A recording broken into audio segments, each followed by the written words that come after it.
2019లో జగన్మోహన్ రెడ్డి ఈ రాష్ట్రంలో ఉన్నటువంటి ప్రజలను అందరినీ కూడా మోసం చేసి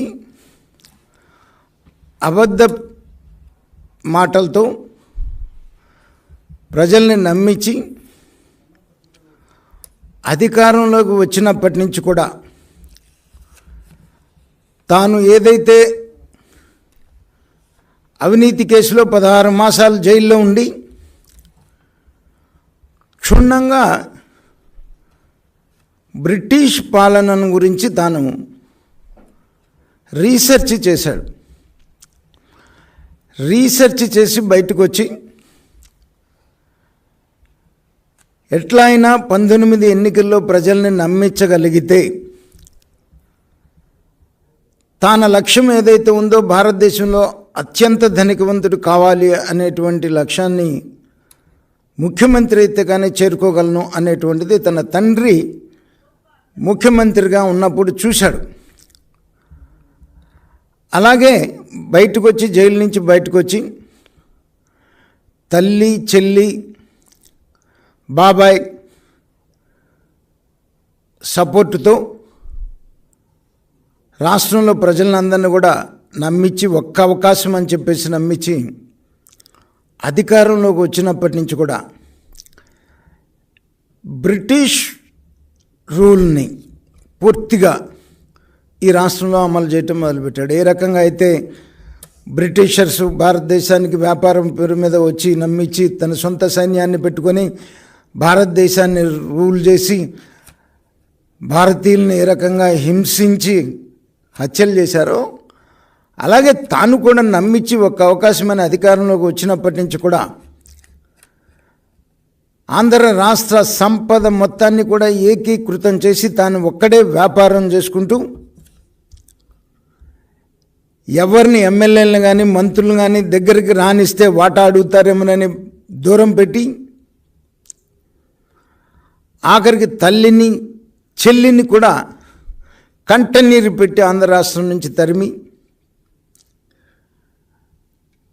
ఈ రాష్ట్రం మొత్తాన్ని దోపిడీ చేసి దోపిడీయే లక్ష్యంగా ఒక దొంగల ముఠా ఈ రాష్ట్రం మీద ఒక దొంగల ముఠా పడి ఏ రకంగా అయితే ఇంతకుముందు మనం సినిమాల్లో చూసాము దొంగల ముఠా గ్రామాల మీద పడి ఏ రకంగా దోచుకుంటుందో ఆ రకంగా అధికారంలోకి వచ్చిన కాడి నుంచి ముఖ్యమంత్రి వాళ్ళ ముఠా ఈ రాష్ట్రాన్ని దోచేసి ప్రజల్ని భయభ్రాంతులను చేసి పోలీసుల్ని తన సొంత సైన్యంలాగా వాడుకొని ఈ రాష్ట్రంలో ప్రశ్నించినటువంటి ప్రతిపక్ష నాయకులను మొత్తాన్ని కూడా జైళ్ళల్లో పెట్టి హింసించి ఆఖరికి సీనియర్ నాయకులను, రాజకీయ నాయకులను కూడా జైళ్ళల్లో కొట్టించినటువంటి పరిస్థితి.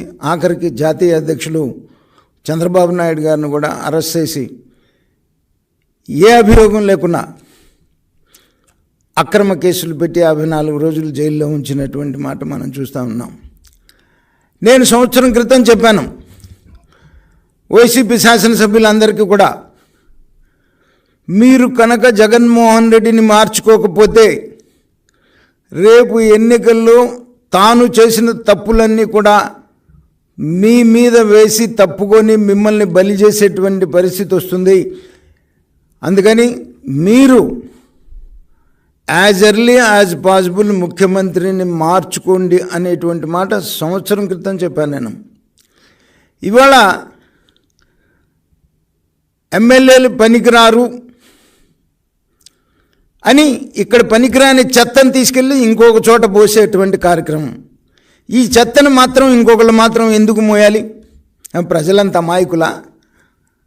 ప్రజలంతా మీరు చేసేటువంటి అరాచకాలని చూస్తూ ఊరుకొని బరాయించేటువంటి పరిస్థితిలో ప్రజలు ఉన్నారని మీరు భావిస్తున్నారా? లేకపోతే మీకు నెత్తికెక్కినటువంటి అహంకారం ఇంకా దిక్కుండా అహంకారంతో ఉండి నేను ఎక్కడ ఎవరిని పెట్టినా నా బొమ్మ పెట్టుకొని గెలవాలి అనేటువంటి ఒక ఇంకా అహంకారం నీకు దిగిన పరిస్థితి అయితే నాకైతే ఏం కనపడతలేదు. ఆఖరికి ఇవాళ ఏదైతే 2019లో నువ్వు ముఖ్యమంత్రి 151 శాసనసభ్యులు తల్లితో చెల్లితో బాబాయ్తో బయలుదేరావో ప్రయాణం చేశావో 24 ఎన్నికలకు వచ్చే నాటికి నీకు నీ తల్లి మిగిలిన, చెల్లి మిగిలిన, ఆఖరికి నీ శాసనసభ్యులు కూడా ఎవరు మిగిలిన పరిస్థితి కనపడతలేదు. లాస్ట్కి నీ పార్టీ తరపున పోటీ చేయటానికి సిద్ధపడి ముందుకు వచ్చేటువంటి వాళ్ళు లేకుండా బతిమిలాడుకొని ఒక కుటుంబంలోనే 2, 3 సీట్లు ఇచ్చేటువంటి దుస్థితికి యువజన శ్రామిక రైతు కాంగ్రెస్ పార్టీ ఈరోజు రాష్ట్రంలో దిగజారింది అని అంటే దానికి పూర్తి బాధ్యత జగన్మోహన్ రెడ్డిదే. తాను ఏ యథా రాజా తథా ప్రజ, తాను ఏ రకంగా అయితే వచ్చినప్పటి నుంచి దోపిడీ మొదలుపెట్టాడో తతిమా క్యాడర్ మొత్తం కూడా. నేను 3 సంవత్సరాల క్రితం ఒకసారి చెప్పా, బెంగళూరులో ఒక జర్నలిస్టు ఒక అతన్ని ఇంటర్వ్యూ చేసి రికార్డ్ చేసి నాకు వినిపించాడు, వైసీపీ నాయకుడిని. ఏంటయ్యా దాని సారాంశం అంటే, ఆయన అనంతపూర్, చిత్తూరు జిల్లాలో కర్ణాటక లిక్కర్ డోర్ డెలివరీ ఇస్తుంటాడు.